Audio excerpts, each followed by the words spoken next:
For today's ganap nga, nag-day off nga kami ng dada sa may business naming ice cream. Abay, syempre, kailangan din namin na ilabas ang chacha ko. Kaya naman alas 7 na nung nakalabas kami ng bahay at nandito na nga kami agad sa may Robinsons Mall. At tuwang-tuwa nga kami at dahil nga sa wakas ay nagkaroon kami ng time kay chacha ko dahil nga pag-uwi namin galing trabaho by bihis agad tapos pupunta agad na sa night market. At pagka-uwi naman namin galing sa night market, pagdating namin abay, syempre, tulog na ang chacha ko. Kinaumaga naman nun, syempre, papasok na naman kami naksyota. Kaya naman buti na lang din talaga na ko ang dada at ang chacha na nababas kami ngayong araw. Kaya naman tuwang-tuwa kami ng chacha ko. At for the play nga tayo. For today's ganap, naksyota. Nag-ikot-ikot na nga kami muna dito ng chacha at syempre nagtalon-talon kung ano-anong pinagagagawa namin dahil nga walang masyadong tao. Hindi na nga muna namin siya paglalaruin doon sa madaming balls dahil nga Diyos ko gabi na. At baka nagliligpit na rin yung mga crew doon kaya naman Diyos ko wag na nating istorbohin, naksyota. Kaya naman dito na lang kami sa ground floor nag-ikot-ikot at kung ano-ano pa nga nakikita namin. Diyos ko, ayan, nag-picture-picture na nga kami ng chacha ko dyan. Akala mo naman ang chacha ngayon lang nag-Robinson pero kahapon kagagaling lang niya dito, naksyota. Kasama niya ang Tito Brian niya kaya naman naglaro sila dun sa may madaming bato-bato o loko. Habang naglalaro nga ang chacha ko dyan at ang dada, iniwan ko na muna sila dahil nga Diyos ko, may nakita na naman ako. Pumunta nga ako sa lugar na yun kaya naman dyan na muna kayo dahil nga titingin nga ako ng mga bags at syempre ng mga shoes, charis.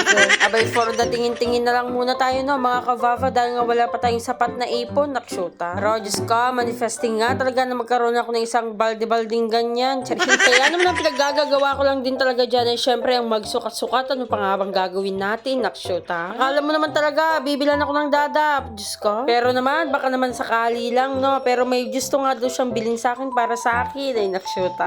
Excited na ako na kinakabahan, naksyota, baka ako lang din magbabayad sa huli, charis. At nung nakasukat na nga ako at wala akong kasukat dyan, pero charis lang wala talaga akong pera, naksyota. Patuloy pa nga rin kami naglakad-lakad ng chacha ko at nadada kaya naman nadaanan ng chacha itong Happy Easter, Happy Kids. At nakaramdam na nga kami ng gutom dyan kaya naman dito na lang din kami sa may Chowking kumain. At medyo madami-dami nga yung mga nakapila dyan pero okay lang dahil nga Diyos ko parang masarap tong bago nila dito na beef. At nakapag-order na nga ako dyan ng 4 pieces chicken at syempre 2 chow fan at syempre ang siopaw ng chacha. Pinainom ko na nga muna tong iced tea kay chacha at nagugutom na nga daw siya at sa wakas nga ay nag-ring niya itong number namin. At ito na nga ang ating order, naksyota ng kanyaman na nakakagutom.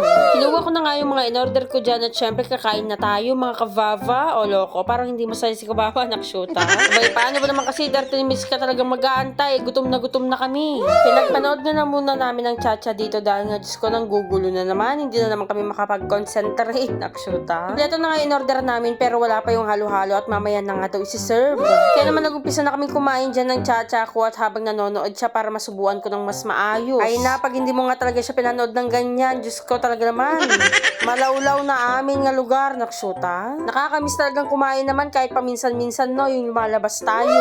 Yung tipong talaga mapapasarap ka at mamimiss mo talagang kumain ng ganito kapag kasama mo yung pamilya mo. At sa wakas nga, na-serve na yung aming halo-halo at isa na nga lang din talaga yung in-order namin para naman sharing caring, naksyota.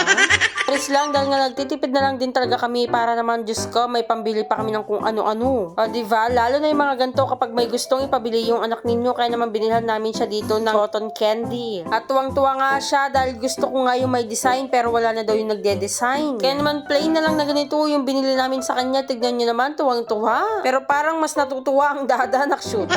After namin bumili dyan, abay syempre bibilhan na rin ako ng dada. Pero Diyos ko, hindi ko kinaya dito niya ako pinunta pero dinaan lang, naksyota. Nakita nga kami dito nila Kana at Makmak kaya naman Diyos ko, alis na nga daw sila, pupunta na nga daw sila ng Pangasinan. At buti na nga lang, ilang minuto lang yung nagkita-kita pa kami kaya naman Diyos ko, mag-iingat kayo palagi at miss na namin kayo ng chacha.